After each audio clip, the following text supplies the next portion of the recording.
Good evening. Good evening, folks. Welcome back. This is your half-hour call. Half hour, please. Half hour. Thanks, half hour. Hi, everyone. I'm Curt Columbus, Artistic Director at Trinity Repertory Company. Welcome to your half-hour call. My guest this week is my friend, Tom Parrish, who is the Executive Director at Trinity Repertory Company. Hello, Tom Parrish. Hi, Curt. Thanks for having me on your show. It's fun to be here with you. Hey, so folks, today or yesterday actually, we sent out a press release about our season and the fact that our season is going to begin, we hope, in January of 2021. So I've asked Tom to come on tonight because I thought we would talk a little bit about said season.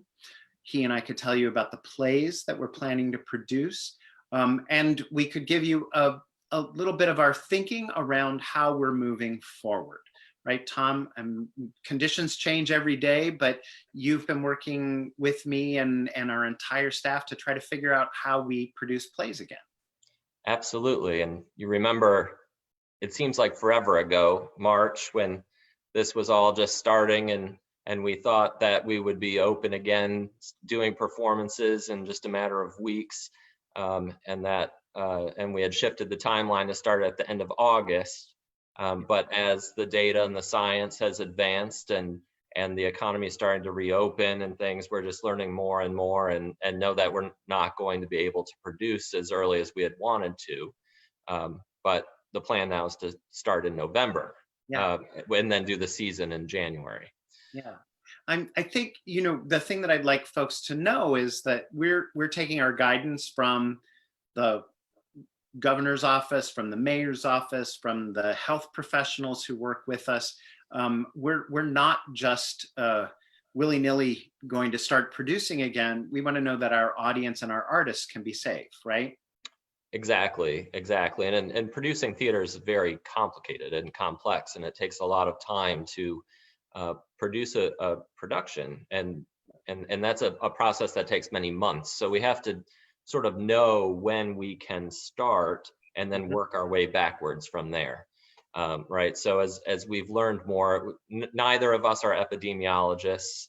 We're theater producers, and the things that I've learned during this are no one knows anything about what is happening. We're all learning as we go along, and we'll know more tomorrow than we know today. Okay. And so with the health and safety of everyone in mind, that's why we shifted the season.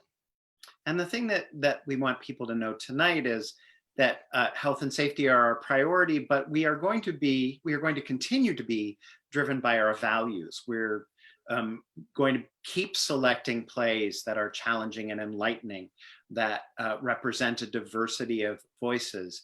I don't know how many of you were aware this week, there's a website now that's called We See You White American Theater, put together by a whole continent of artists who are calling out the racial injustices and inequities in the American theater. And our artists, friends, family are on that list, former students.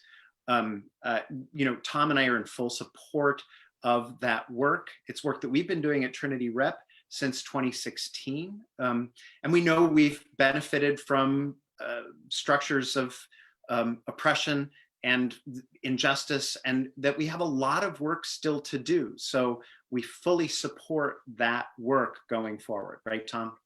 Absolutely. Yeah.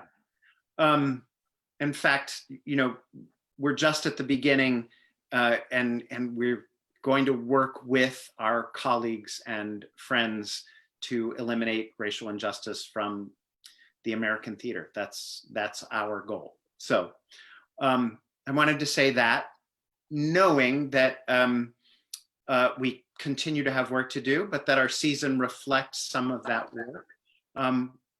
We thought we'd announce to you tonight the plays that we plan to produce in that season. I also wanted to say it's, gosh, Rhode Island really does get under your skin. And I remember coming 15 years ago now, and people talked about Christmas Carol. And I thought, why is everyone talking so much about A Christmas Carol? Well, I'm here tonight to tell you, I definitely know why. And so we are planning that we will begin our programming with A Christmas Carol. Peter, can we get that slide? That's right. There's Joe Wilson Jr. there. So folks know that we had announced that Joe was going to be directing A Christmas Carol this year.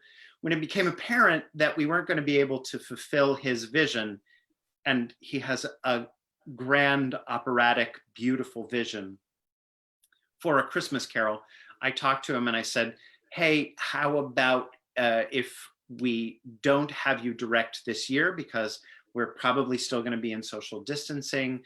We may have to, limit the size of the production, the interaction between the audience and the actor. He had a lot of interaction that he wanted. So Joey's production will happen in 2021.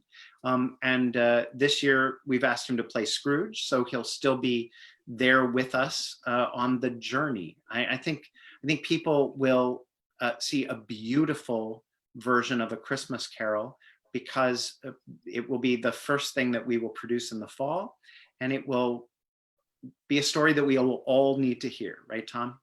Yes, and you'll get to direct it, and I know you've already been working on how this is your third time, and how to do it in a COVID era, hopefully post-COVID era, right? And as we're thinking about this production, this is typically half of our sales for the whole year come from A Christmas Carol, and so how do we stage it with that, like the number of people that typically go to see it?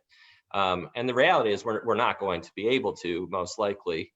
So how do we cut the capacity in the theater if we're not able to do that? And then if we cut the capacity, one of the things that people might not know or think about in the economics of producing theater is that social distancing doesn't really work in the economics of theater producing, particularly in the nonprofit arena, because ticket sales regularly only cover half of the cost of the production. And so if we're only able to sell half of the tickets, or social distancing actually takes the capacity of a theater down to about 20%. Right. If you can only sell 20% of the tickets, you need an incredible amount of subsidy. So in order to produce A Christmas Carol, we're having to be very creative. So Curt's reimagining how A Christmas Carol can work in that sort of environment. And I think it's going to be really exciting. And I think what you'll see, I don't want to spoil anything, but we're very fortunate to have a resident acting company, because it gives us a lot of flexibility that our colleagues don't necessarily have in the field. We have actors that are local that we work with all of the time, that our audiences love.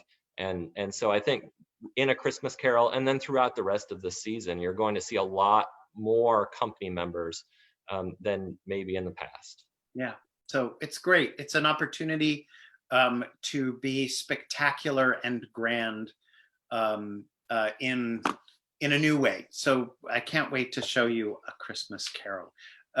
Kate, who's monitoring our page, just reminded me to remind you that you can ask questions as we go along in the comments section of Facebook Live, so that we can have a conversation at the end. But now we're going to announce our 2021 season. How would we call it, Tom? It's going to be our 2021 season, right? Well, I guess technically it's still starting in 2020. So true. And it'll run through 21. So it's just going to run longer than it would have normally. It's going to run until we do 6 plays, which is what we always do for you. And we've got a 7th special production that we'll talk about tonight. So why don't we get started? Peter, can we have our first slide?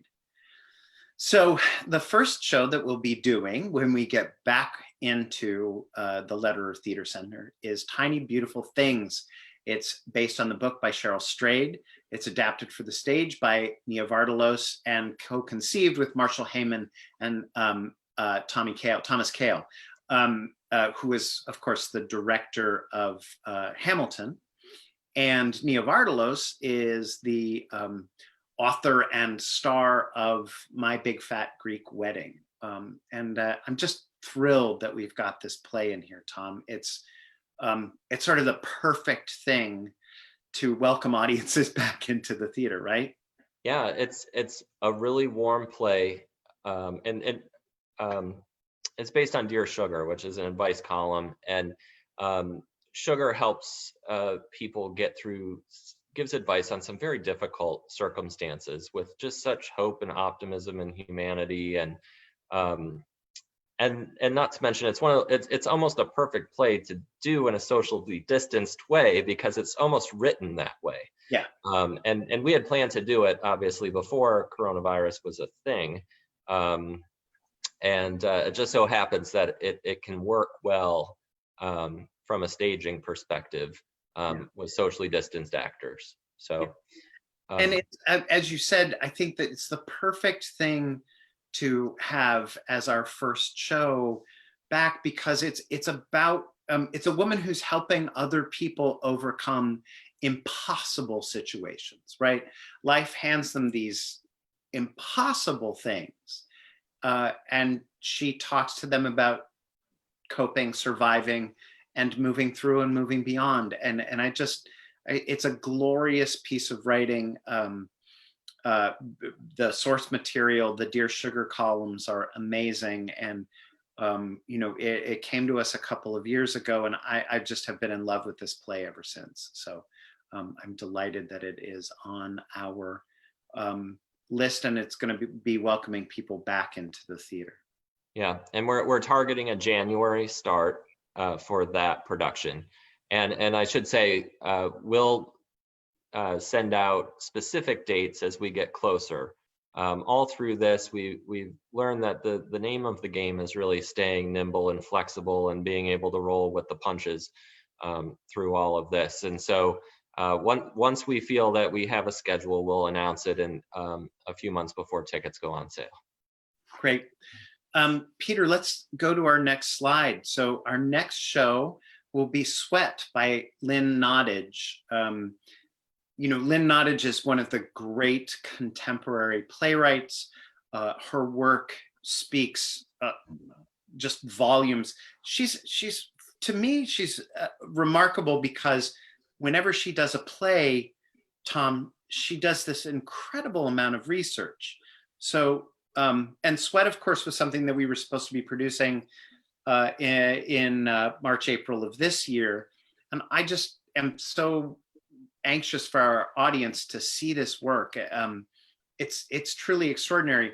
Nottage went to Reading, Pennsylvania, and interviewed hundreds of people across the spectrum of people to talk about the American dream. And so this really is a play about the American dream, and it's set in a Rust Belt town at the close of a manufacturing plant. It's about race, it's about gender, it's about so many things. It's a truly extraordinary piece of writing. Yeah, it's a fantastic play, and as I'm sure people watching know that we were literally weeks from having this open up on stage, and there was a point in the beginning when we thought that we actually could get it open, and looking back on that now, it seems sort of unbelievable, but the set is built sitting on the stage and on the Dowling stage. The costumes are built, and lights were being hung. So the actors were about a week from setting foot on stage. So it'll be great to get this play up again. It's a Pulitzer Prize winner. It's just a fantastic piece of writing and a great story for our time. Particularly now in this racial moment that we're living in too. And also this economic moment. We know that the economic consequences of the pandemic are going to be living with us for a little while. And so seeing how the new American economy evolves and is inflected in this play. Yeah, it is about communities, and so I think it'll be really important for people to see. It's also directed by the great Christy Vela, who's a friend and family artist, who's been with us on a couple of occasions before. She directed Native Gardens beautifully a couple of years ago.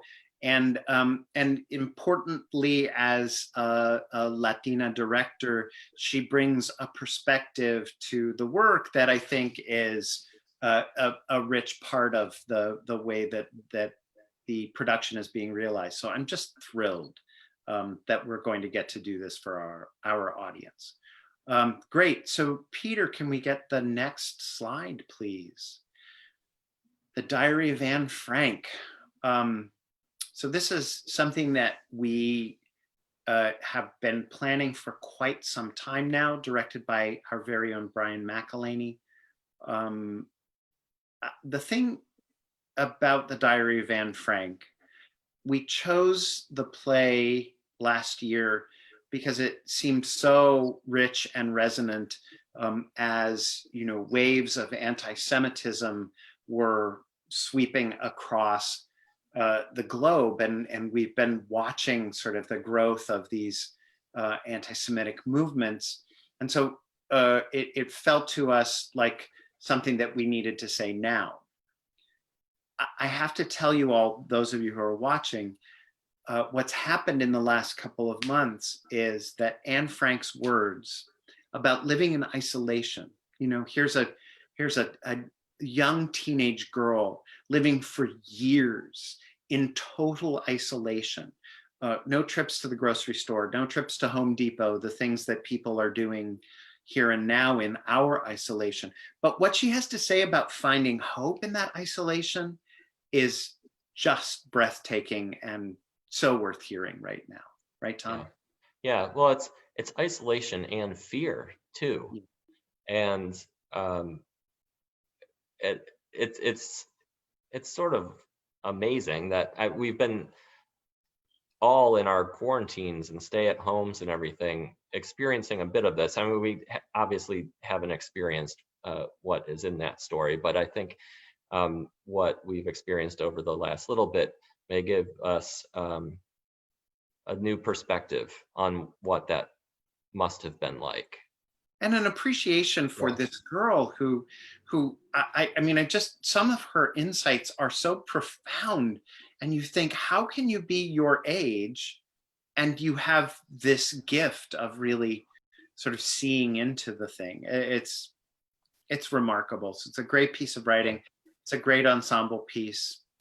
And Brian McElhaney, of course, has directed The Grapes of Wrath and Death of a Salesman and To Kill a Mockingbird for us, and his style will infuse this production as well. Yeah, it's really great. Okay, Peter, the next show, I can't remember what this one is. The Prince of Providence. Sorry, that just, I couldn't help myself there. So this is a special presentation. It's not part of the subscription series. It's a remount of the production that we did last year based on the book of the same name by Mike Stanton, adapted by George Brandt and directed by Taby Magar. It's a great epic tale that puts Providence and one of its most colorful characters right up there and on display. And I know, Tom, you and I both got lots of requests last time from people who were like, I can't get tickets. Yeah. So here we are. Yeah, the show sold at 100% capacity. It was extended. It ran for 7 weeks. It was the highest selling non-holiday show in Trinity Rep history. And actually it set us up for, we were on track this season to have our highest selling season in the history of Trinity Rep up until March when COVID hit.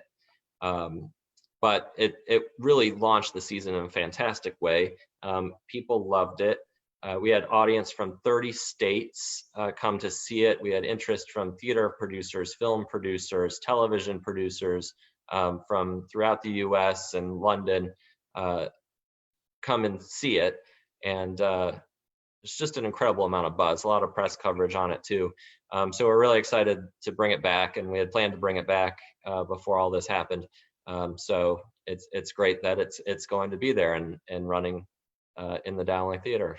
And I have to give a shout out to our director of new play development, Tyler Dabrowski, because he's the one who championed this right from the very beginning, and came to us and said, this is going to be a big thing. And he was right. And it speaks to the virtue of doing new work. Yeah, and there were times when it almost wasn't going to happen. This was years in the making, securing the rights to the underlying material and then commissioning the script and workshopping it. And takes a lot to get a new play from an idea to the page to the stage, and a lot of work and perseverance. And thankfully, Tyler was there cheering it along the whole way. Yeah. As I know I vacillated at times. I'm like, really? But I'm glad that he pushed, because he did right from the beginning. Yeah. And so that's he gets credit where credit is due.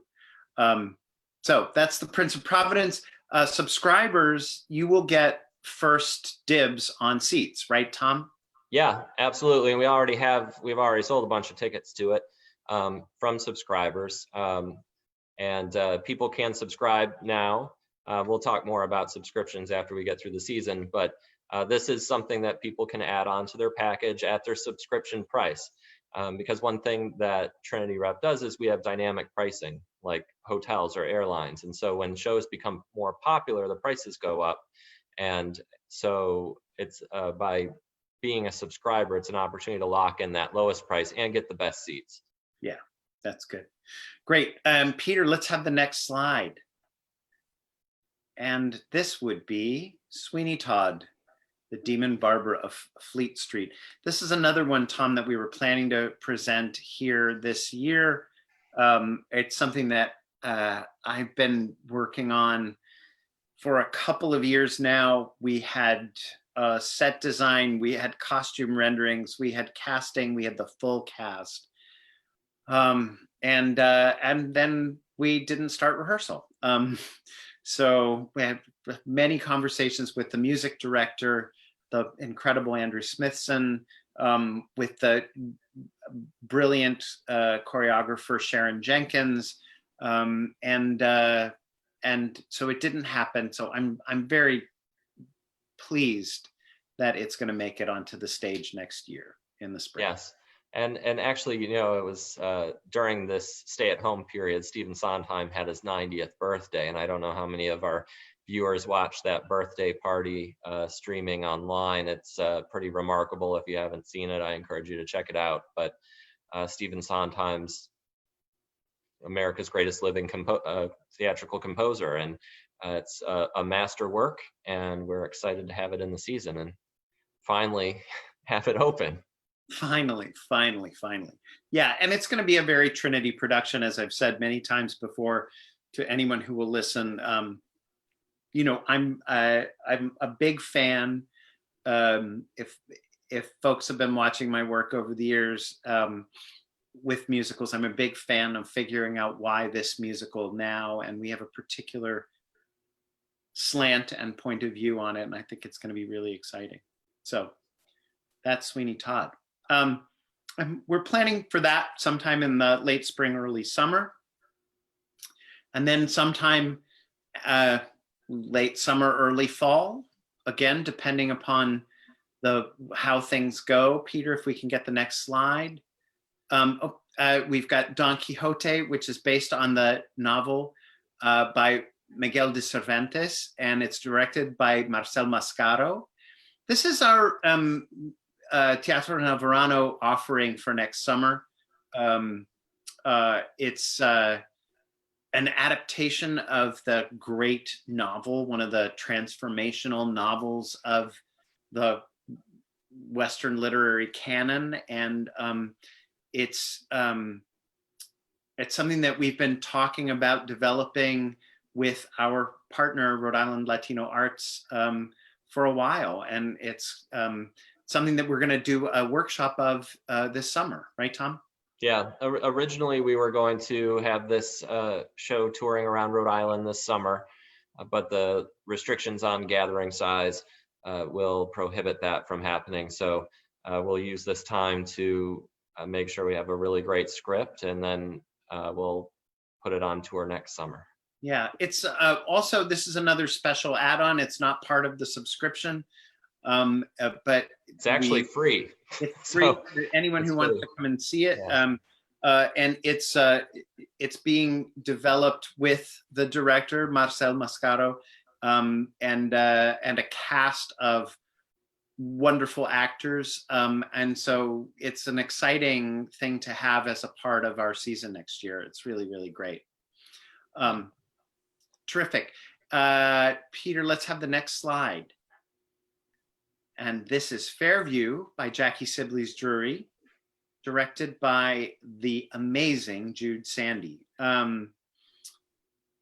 So for longtime Trinity fans, you know that we've produced Jackie's work before, Social Creatures a couple of years ago. No, now almost 10 years ago.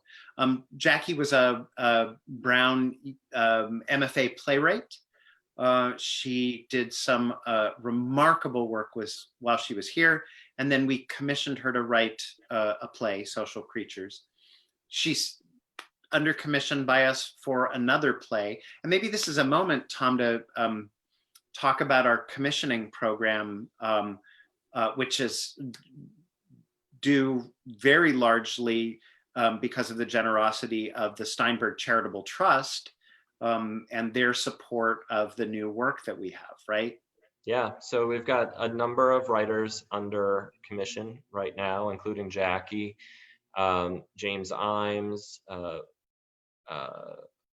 Marcus Gardley, Charisse Castro-Smith. Mark Valdez is under commission. Yep. I think in total, there's like 15 or 20 folks who are commissioned to write plays. It's, I mean, and Lauren Yee, her play was a commissioned play a couple of years ago. So our commissioning program, again, the redoubtable Tyler Dabrowski as director of new play development, our commissioning program is very robust and very interesting and has a wide range of voices that we're trying to develop for the next phase of the American theater. So yeah, and I think you did an episode on that a couple of weeks ago, so people can tune in and check that out. That's right. That's on our webpage. Yeah. Yeah, and all of these episodes are archived online, so you can go to the show goes on at trinityrep.com and see all of these episodes, as this episode as well as all the past episodes, along with a bunch of other great content as well. Yeah. So to go back to Fairview, I think, Tom, I remember I gave you this play to read and you said, oh my God, we have to do this play.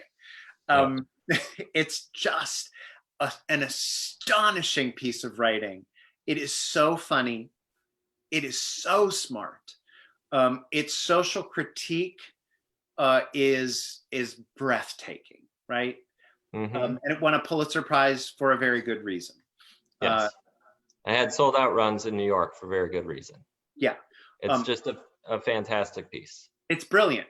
And we had originally thought that we were going to do it at the beginning of 2021. But I'm not going to give anything away, but there is a moment in the play that we just can't do with social distancing. And so instead we decided to move it to the fall so that we would be able to continue to produce this remarkable work, right? Absolutely. Very excited for it. Yeah, it's really great. And not to, the play itself is extraordinary, but you know, Jude Sandy, who directed Black Odyssey for us, who directed the just breathtaking production of Radio Golf this year, is going to be back directing. So we're just thrilled. This is going to be an amazing production.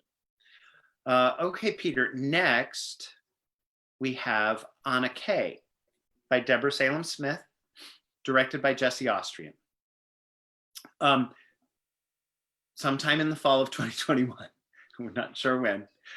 Anna Kay is Deb's very modern, very beautiful take on Tolstoy's Anna Karenina. And it's just a glorious piece of writing. The adaptation, it centers the voices of the three women in that novel, the three main women in that novel, which would be Anna Karenina and Dolly Levin and Kitty Sherbatsky. The three, Anna, Dolly, and Kitty, are the three women who drive that book. And it's another play by our resident playwright, Deb Smith, who is remarkable. Right, Yes. Tom? Yes, and some of her plays, Faithful Cheaters was her last play on our stage. Yep. And then what was Love Love Alone. Alone? That was before my time at Trinity. But Yep. And yeah. Boots on the Ground.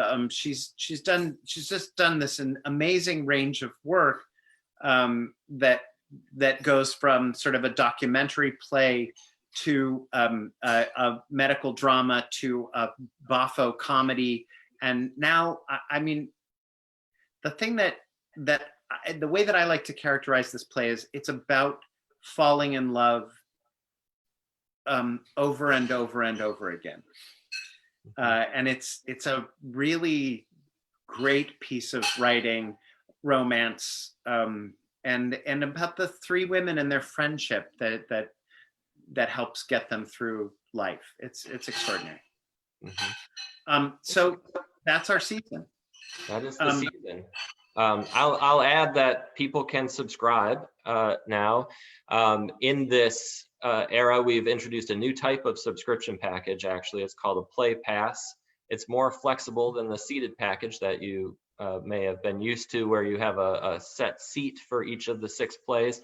The Play Pass gives you a voucher to each of the 6 plays, and then you can call and redeem it for whichever performance suits your schedule. And you get the best available seat at the time. So, and then the most flexible, of course, is the Flex Pass, where you can mix and match and choose which shows that you would like. But that's the season. Subscriptions are available online. I would say subscribe to Hope. We will be back, and we will be producing, and we've missed you and can't wait to have people back in the theater again. And it's been great doing all of this digital content. I think it's been great to see and experiment and try new things online, and we've had virtual classes that people have been taking. And I know, Curt, you had your play reading club, your play reading class, which was wonderful. And then we have summer camps even. We're doing digital summer camps in July. We've got in-person summer camps that are planned for August under the guidelines that the state of Rhode Island has. Very small, intimate groups of kids in those summer camps. So I encourage people to check those out online. And we look forward to seeing everybody in the fall. Yeah, I just have to say once again, Tom said subscribe to Hope. My feeling is that our job as theater artists is to make the impossible possible. And in this particular moment, one of the things that we can do to comfort each other is to be together telling stories. And the theater does that. So we are going to come back as soon as we can. And we hope that you'll be there with us. All right. Yeah. I think that's all that we have for this evening. Thank you for joining us, and we will look forward to seeing you soon. Peter, take us out.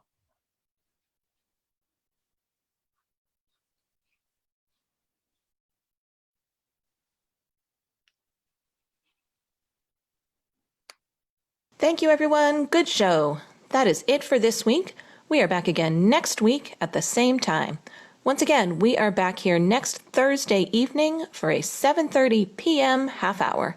Thank you so much. Have a great night and a great week.